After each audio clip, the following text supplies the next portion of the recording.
Bom dia a todos. O meu nome é Leandro Perusek e eu irei apresentar o trabalho desenvolvido por mim e pelo Cristiano com orientação do professor Paduim, que é sobre análise de desempenho de redes neurais convolucionais em plataformas GPU, TPU e CPU, aplicadas ao reconhecimento de expressões faciais.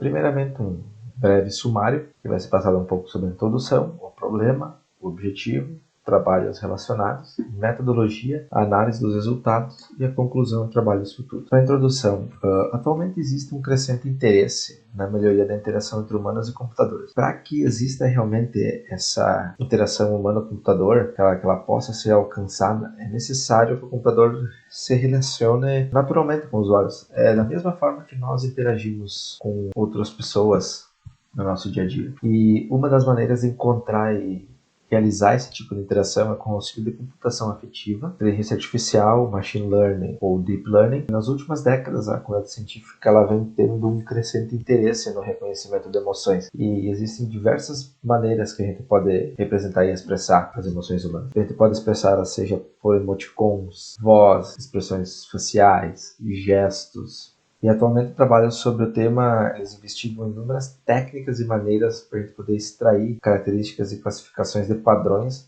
a partir de expressões faciais. Um exemplo disso seria a utilização de redes neurais. Então, por esse sentido, o presente trabalho ele apresenta uma proposta de utilização de uma rede neural artificial que vai ser aplicada no reconhecimento de expressões faciais, além de também conseguir distinguir e reconhecer a emoção que está sendo expressada em uma certa imagem. Além de ter o objetivo de diferenciar os diferentes sentimentos que os indivíduos expressam a partir desses padrões, reconhecer então, no caso, a emoção, como mencionado, sendo uma área que tem uma grande relevância para os consumidores, organizações, áreas de saúde, marketing, cinema, entre outras. E também analisar, aproveitando esse caso, o desempenho, tanto nas arquiteturas de CPU, GPU e TPU.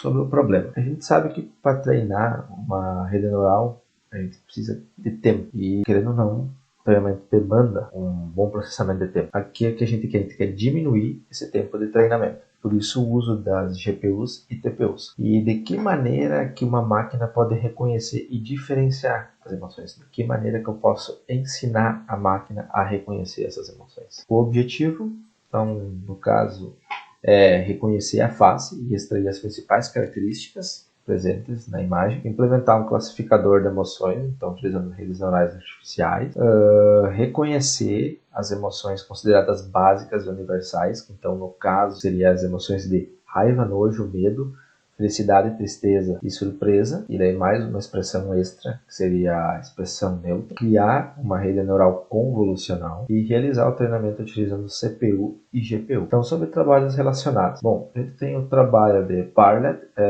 que nesse estudo é apresentado um estudo com o objetivo de localizar automaticamente rostos em um fluxo de vídeo e codificar a expressão de uma maneira mais dinâmica. A base que aqui foi utilizada foi a de Kennedy, AU Codec Express. E esse sistema mostrou um nível de precisão de 93% de acurácia no reconhecimento de 7 emoções. Também temos o trabalho que foi desenvolvido por Teng e Huang, que visa reconhecer as 6 emoções básicas universais através de expressões faciais utilizando uma geometria em 3D. Nesse trabalho, a base que foi utilizada foi a BU3DF, foi utilizada tanto para treino como teste e chegou a ser uma acurácia de uma precisão de 87%. Também temos o trabalho desenvolvido por Amin et al.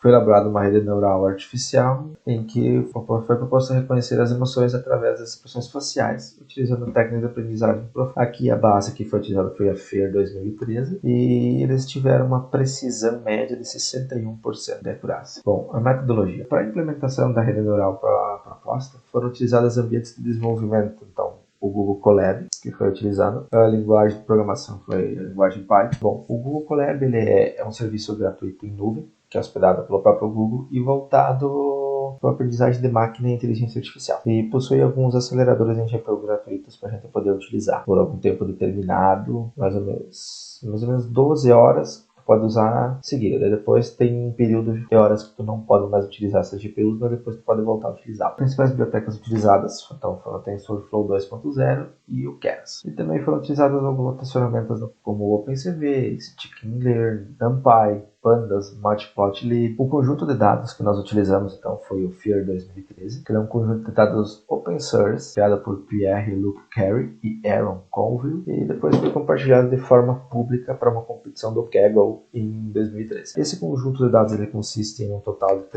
35.887 imagens de faces que já estão em tom de cinza, em uma escala de 48 por 40 pixels, com um subtotal de 7 emoções. E os rostos já foram registrados automaticamente para que a face ficasse mais ou menos centralizada, ocupasse um espaço certo para pegar só a precisão da face. Então a tarefa é categorizar cada rosto com base na emoção que é mostrada naquela expressão facial. E então classificá-la em uma das 7 categorias, que seria raiva, nojo, medo, feliz, triste, surpresa e neutro. Essa base de dados ela possui um arquivo que é o FEAR2013.csv, que ele contém 2 colunas, basicamente são a coluna de emoções e a coluna de pixels.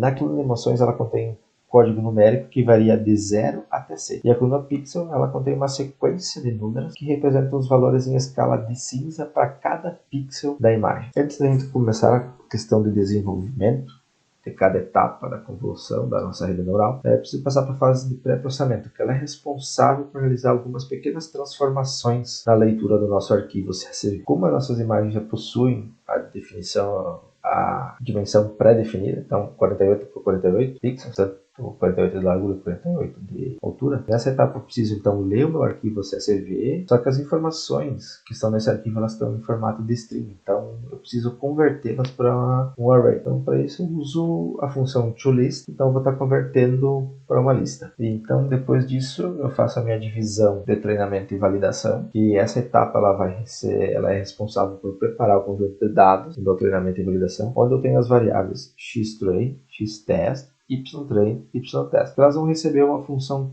trainTestSplit. Essa função ela vai ser responsável por dividir as matrizes em subconjuntos aleatórios de treinamento e teste em apenas uma única chamada. E essa função ela vai receber como parâmetros a minha variável de face, que são todos aqueles meus valores, os pixels das imagens, e as emoções, que são minhas respectivas respostas da minha rede neural. E também passo com um test size de 0.1. Então eu vou estar pegando 10% da minha base de dados para divisão de teste, usando um random state que vai controlar o embaralhamento aplicado a esses dados antes de realizar essa divisão. E para aprendizagem, então, da minha rede neural ficou então um total de 29.068 imagens. Dessas, 3.589 vão para teste e 3.230 para validação. E agora sim que a gente dá entrada na realização, no desenvolvimento da criação da rede. Então ela vai aí se chega à criação da rede neural possuindo 4 etapas. A primeira etapa é o operador de convolução.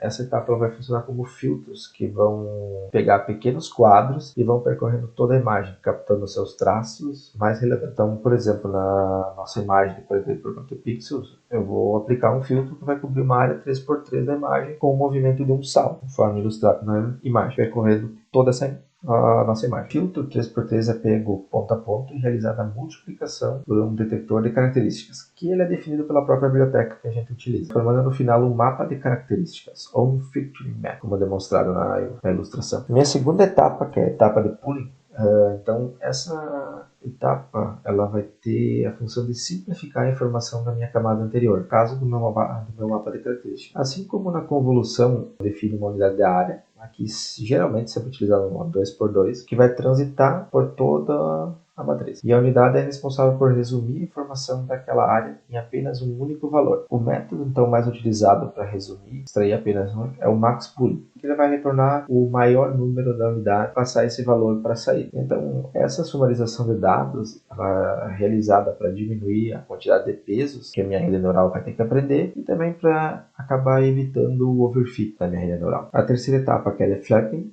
então essa etapa ela vai receber a matriz criada na etapa de pooling como entrada e basicamente ela vai operar uma transformação na matriz da imagem, alterando para um array, ou seja, ela vai converter a matriz em um vetor de características, apenas isso. E a etapa 4, então, que seria a rede neural, essa etapa ela vai receber a camada de flat como entrada e submeter o vetor de características como entrada para os treinamentos da rede neural. A análise dos resultados. Para a rede neural, então, foi decidido o nosso número de filtros, 32, o número de classes, que é 7, que então são as nossas 7 classes, caso das nossas 7 emoções. Altura e largura, 48 por 48, não tem por que mudar, como eu já dei padronizar. Pet size, então, divisão de trabalhos, 16. E 100 aqui, quando eu crio minha camada de convolução, então ela recebe o meu número de filtros, recebe a minha matriz que vai percorrer aquela minha subárea de 3x3, como mencionado antes. Eu tenho um padding que está sendo usado 100 e a ativação está sendo utilizada a ELU, que é uma unidade linear exponencial. Ela torna a rede neural um pouco mais lenta na hora da sua execução, mas ela tem uma performance melhor do que utilizar o modo de ativação ReLU e causa menos variação no momento do treinamento da minha rede neural. Como mencionado, aqui então temos a acurácia entre as arquiteturas, como foi executado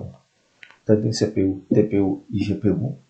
Aqui está sendo apresentado nas 4 GPUs que o Google Colab disponibiliza, que disponibiliza uma NVIDIA Tesla K80, uma Tesla T4, uma Tesla P4 e uma Tesla P100. Essas foram executadas nas 4 placas, nas 4 GPUs que o Google Colab disponibiliza para a gente testar. Então, das 6 arquiteturas, apenas 2 que apresentaram uma acurácia de 64%, então que não foi 65%. Então é a Tesla P4 e a P100. Em questão de tempos, cada arquitetura foi então tendo sua diminuição gradativa nos testes. Na CPU, primeiramente, nós tivemos 3.950,44 segundos. Já para a TPU conseguimos diminuir para 1.935,49 segundos. A K80 já foi para 1.125,37 segundos. A P4 para 521,6 segundos. A T4 para 417,8 segundos. E a P100, então, 368,81 segundos. E aqui nós temos o speedup das arquiteturas comparado à CPU. Então, a TPU apresentou então 2,06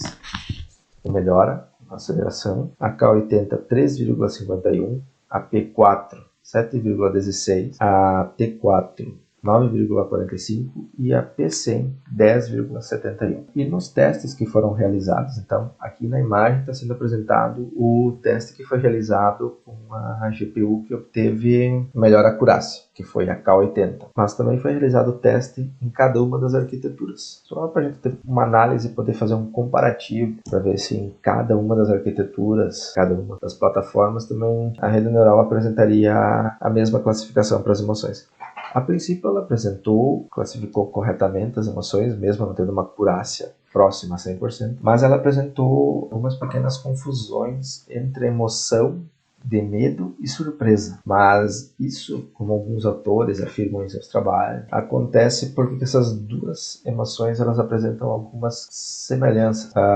Algumas semelhanças entre essas duas emoções, então no caso, seria as sobrancelhas erguidas e o maxilar sempre aberto. Então, em algum momento a rede neural, quando está sendo treinada, ela pode classificar, pegar imagens que estejam com as sobrancelhas totalmente erguidas e a boca bem aberta, o maxilar aberto, no caso, e classificar aquilo como medo, em outras classificar como surpresa. Então, por isso que gera essa pequena confusão. Vai tudo do tempo de treinamento da rede para fazer essa distinção. Conclusão e trabalhos futuros. Esse presente trabalho implementou, então, classificador de emoções, utilizando redes neurais artificiais, utilizando a tipologia de aprendizado profundo. Implementamos a nossa rede neural por intermédio da criação de redes neurais convolucionais profundas, utilizamos frameworks como Keras e TensorFlow, realizamos o seu treinamento tanto em CPU, TPU e GPU, analisamos o desempenho em cada uma das arquiteturas, fizemos a comparação dos seus tempos e com isso a gente pode ver que utilizando a base de dados que nós utilizamos foi um pouquinho complicado, não foi fácil chegar então a uma acurácia de 100%, mas tivemos uma acurácia melhor do que um dos trabalhos relacionados que também utilizou a mesma base de dados, chegou, se não me engano, a 61%, nós conseguimos 65%. Levamos em consideração também a competição do Kaggle, realizada em 2013, onde foi utilizada essa base de dados. O primeiro colocado